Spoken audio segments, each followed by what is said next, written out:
Come with me to make clay burger buns. First I start by sprinkling some sesame seeds into the burger mold. Then I roll my clay and push it into the mold and flatten. Once that's done, I start texturing the bottom of the buns to give it a more realistic look, and then I pop them out.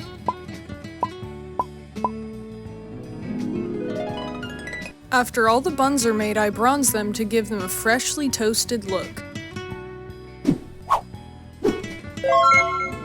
All the top buns are made, so I cover them up to start making the bottom buns. Same thing as the top buns, I roll my clay and push it into the mold, flattening, texturing, and bronzing the clay.